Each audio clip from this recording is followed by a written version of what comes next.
One of the most common questions we get here at 7,000 Capital revolves around our investment strategy, buy and hold. And the reason we get a lot of questions about it is it's so different than what all the other syndicators and capital companies tend to offer, right? And we can talk about the specifics of it, of how the syndicators actually only make money when they buy and sell an asset, and they're not really set up in a way to make sure that you're getting a positive return because they get money for those acquisitions and those sales. We're not going to sit here and talk about how we're protecting your asset because we're getting into fixed long-term notes and our notes aren't expiring in 3 years and we're going to have to come up with several $1,000,000 in 3 years. And if the market's down or the economy's rough, that you're in real trouble. And we don't face that because we lock into 25, 30-year notes. And as long as we can make the payments on a cash flowing property, then we're not going to lose it. But no, those are reasons business-wise to do it. But it's not why we really do it. The reason we do it roots back to our old farming heritage. See, we come from a long history of farmers, dating all the way back to where our family's from in Scotland and Ireland, but here specifically in the U.S., we have multiple century farms in our family. Which for those that don't mean we have farmed the same piece of land in the same family for over 100 years.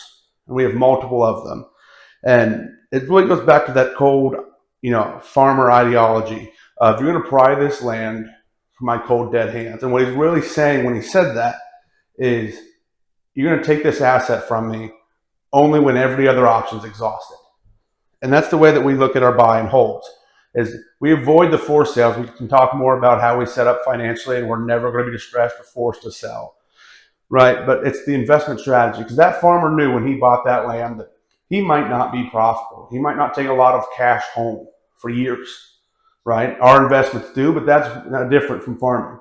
But he knew that if he held that land long enough, that his son, his daughter, whoever took over that farming for him was going to have a better shot at being a better farmer, make more money because they didn't have a land payment. They just had to pay taxes, no mortgage.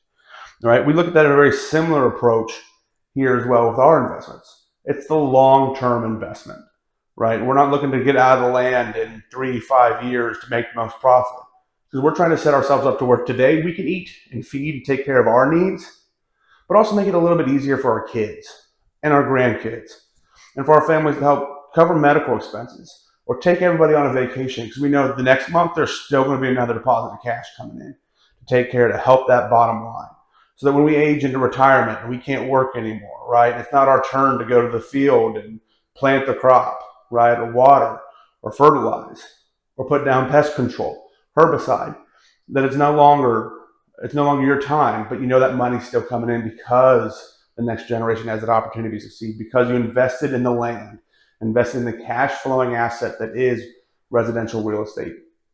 That is where our idea comes from. Because at some point in our family owned the land through the Great Depression, Great Recession, every major economic downturn, our family has owned land and never come off of it. Never once in a downtime ever. That is the way our family works. That's the old farmer ideology. If I can just hold on, and we don't hold on, we thrive, right? But if I can just keep this asset, right, then the next generation has a better shot. That's where our idea comes from. That's why we buy and hold, because we know we're going to be successful, right? We're going to help make you money, help make you reach your goals in investing, retirement. But beyond that, right, we're leaving something that doesn't just stop making money day one, or I have to be there to work.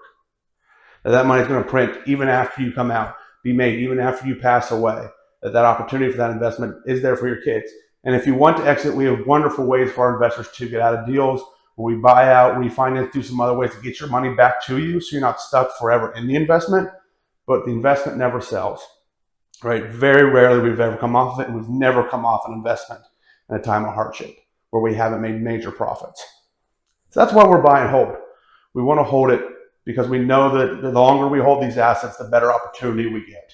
The longer we hold the asset, the more opportunities we have to put in beautiful kitchens and help our communities, right, our tenants, right, meet the needs they have, add washer and dryer hookups, because we're not worried about the little changes in the market, because our costs were set back when we originally bought the property.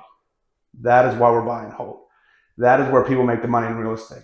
When you start trading or constantly coming on and off assets, you expose yourself to the risk of the market, and you expose yourself to lose the land, to lose the capital that you invested.